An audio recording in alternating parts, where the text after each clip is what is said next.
Hi College Now instructors and P-TECH instructors. I'm here to give you a very quick overview of the syllabus template. If I do this too quickly for you, feel free to give me a call or email me and I can answer any questions you have about the template. So number one, you must use this template for your syllabus. This is not a Front Range policy. This is a CCCS policy. All the college courses at all of the CCCS colleges must use a template that was approved by this a group that represented people from these colleges from all over the state. So you must do this. You can imagine how having a template like this helps with syllabus review on campus, not just for the College Now program, but college-wide. So we appreciate your cooperation in using the syllabus template. And, you know, I think students will even start to feel more comfortable about the syllabus if they know that every syllabus is the same and they can look for the information they need, knowing that everything's located in the same place. So lots of reasons to use the syllabus. So very quickly, I'm going to just give you a preview of this. And again, contact me if you have questions. So at the beginning, the first 2 pages, there are directions for how to use the template. So please do that. And I'll just highlight right here. These are the instructions for deleting all of the comments that have been added into the syllabus, and you can remove all of those comments after you're done updating your syllabus. You will need to replace this whole section with your course-specific information. And one thing we're asking all concurrent enrollment instructors to do for the 2019-2020 academic year and all academic years going forward is that we'd like you to use your CRN. Put your CRN here. When I send you your course assignment reminder, there was a 5-digit number on the very left before even your course abbreviation and course number. So please put that CRN there. This is for students who haven't yet registered in your course, and having that CRN on the syllabus will make it easier for them to identify that number to register. All right, and just so you know, students need that 5-digit number to register. Replace this section with all your instructor info, course materials. I highlighted this part in red for you so that you remember what students, to remind students about what's required and what is not. You can add your own welcome message here. All right, this is the part of the syllabus that will require you to go open a browser and look at some websites. Again, CCCS requires that you have language in your syllabus related to the Common Course Numbering System. So the link for the Common Course Numbering System is here. Find your course abbreviation and your course number and copy and paste everything from that document. The learning outcomes can go here, and then the topical outline can go here, and then you can replace all of this with the course description. Likewise, the GT Pathway course statement section, the link is here, so you should go double check to make sure your course is requires this GT Pathway course statement. Not all courses require this. In fact, we don't have as many College Now courses with this as you know, we do on campus. We have fewer of these courses. So if you have a code next to your course in the course reminder for your assignment, your teaching assignment for the fall that I've sent you, something like C01 or SS1 or SS3, you'll have to go to this website and put that information in. And if you don't have a GT Pathways course, you can delete this whole section. Or you can, you know, copy over this section, type over this section, and tell students that this particular course is not a GT Pathway course.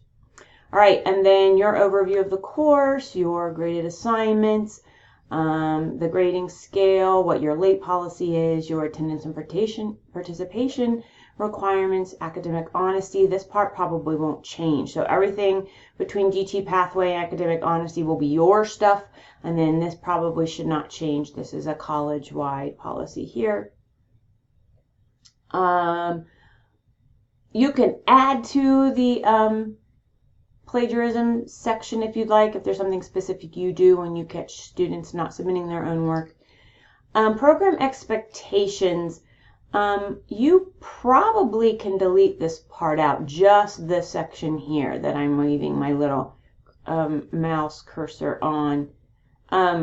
You can say something, for instance, if you know your students are getting a certificate at the end of their studies and work with Front Range College Now programs, you might say something about that here.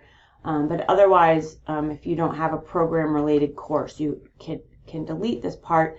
This part must stay. We are rolling out a brand new concurrent enrollment orientation, student orientation for students who take courses at the high school sites. And so this is really important so that students know where to access this orientation. And you will be receiving that link very soon, instructors, so I'll make sure to get that to you as soon as I get it from the vendor we're working with.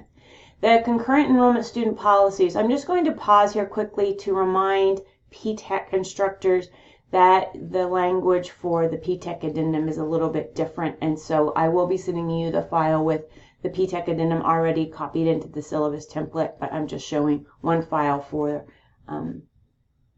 one file in the video, but this should remain and remind students that they have questions about withdrawing from a course or what grade they have to earn to get credit for the college course in their high school course. They can read through everything here. Disability support services for concurrent enrollment students, this must stay. This is something I would stress with students the first week of the semester and maybe even the second week of the semester for students who will need additional accommodations that cannot be granted or provided just by you alone. The ones listed in the paragraph, there are 4. Those students will need to come to campus to complete an intake meeting, so make sure you go over this section with your students. Student learning outcomes, these are the SLC student learning outcomes. I challenge you and encourage you to embed these in your course content or course skills practice or course assignments this semester. The SLC is currently restructuring, and so you'll probably hear something about how assessment will work at Front Range, I would imagine by October of fall semester. Campus closure procedures, just a quick second, I'd like to take a quick second to talk to you about canceling classes.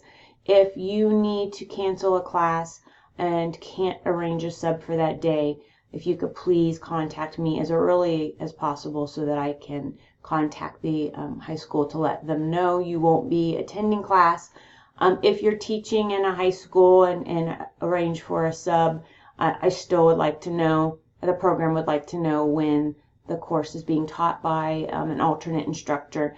And then additionally, if you know well in advance that you will be out, we can try to arrange for a sub. So make sure, I think the bottom line is make sure you communicate with us. The program would like to know how, which courses are running and which courses aren't running for the day. So please make sure you contact me, mostly so we can alert the high school and the students that you won't be coming to class. Technical difficulties, you do not need to change anything here. This is all the information for students about how to get assistance with D2L, student rights and responsibilities, no change required here. These are, this is just a list of information students can access right inside the D2L course shell without you adding any links at all. So that's just sort of informational section for students. And then the course schedule, important dates. I've already filled this part out. You guys see that I have put all the dates in. I've highlighted in red information that I need and you need for students to pay attention to. Students are not allowed to withdraw from a course without talking to their high school counselor first, since it impacts or affects their high school schedule. So please make sure you stress that with students as well. But all the dates are there. You don't have to do any research there. And then your course plan. Yes, you must fill in each line of this plan.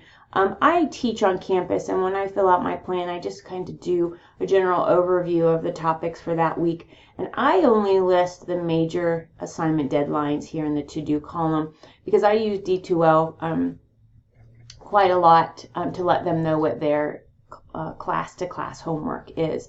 So you don't have to fill this out with every homework assignment for the semester, just when are the major deadlines, and then you can figure out a way that will work for you to communicate other smaller homework assignments that accumulate or build to these larger assignments. But absolutely put in each day that the course will meet and what the topic will be, and if you have reading assignments already planned, please put those in as well. And that's the end, of the video. So thanks for watching, and as always, please contact me if you have questions. Thanks.